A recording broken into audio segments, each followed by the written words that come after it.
ব্যাপার, এই লোক তো চাকরির ইন্টারভিউ দেওয়া হচ্ছে, কিন্তু এই লোকের গায়ে তো কোনো গন্ধ নাই। কি ব্যাপার, আপনি গাও দেখো মা বেরির গন্ধই বাড়াচ্ছে না। আপনি যদি বেরি না খান তাহলে বেরি ক্যাঙ্কা করে বিক্রি হবে।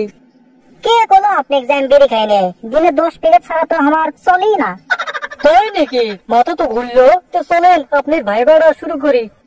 আচ্ছা স্যার, আপনি চালে যান, আপনার পেছনে পেছনে আমি ফু দিতে দিতে আসছি। আচ্ছা সর্বেশ, আপনি যেহেতু চাকরির ইন্টারভিউ দেওয়ারই যাচ্ছেন, তো বেরির কয়টার নাম কোন তো? করছি স্যার, আপনি গণেন।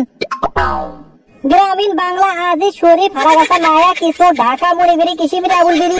থামো থামো থামো থামো, বোঝা পারছি বোঝা পারছি, কিন্তু তুই সব কুমার বেরির নাম কলা, সেরগেটের তোর নাম কলা না। স্যার, আপনি তো বেরির নামই কভার করেন, সেরগেটের নাম তো কভার করেননি। আচ্ছা এবার সেরগেটের নাম কও শুনি। ডার্বি, সিনারগোল, ফ্রেশ, পাইলট, শেক, মেডিস, স্টার, মেডি, গোল্ডি, ব্যানসন, ব্ল্যাক, মোর, স্ট্রবেরি।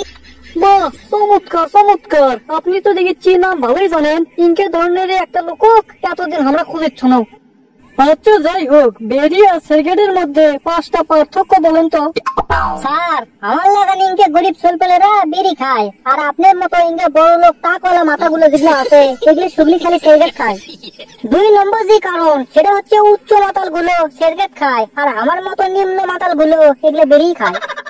3 নম্বর হচ্ছে আমাদের পকেটে যখন বেশি টাকা থাকে তখন খালি প্যাকেটের উপর প্যাকেট সিগারেট কিনে খায়, আর যখন পকেটের টাকা না থাকে তখন বন্ধু বান্ধবের থাকে বেরি চেয়ে খায়। আর 4 নম্বর হলো সিগারেট মহিলারা খায়, কিন্তু বেরি মহিলারা খাওয়া পারে না। আরে থামেন থামেন, আপনি তো দেখেছি সবই জানেন সবই পারেন, আমি অজগবি কাক কি প্রশ্ন ধরছি। যাই হোক, আপনি যদি আমাকে এই কোম্পানির চাকরি দিই তাহলে আপনি কি করবেন?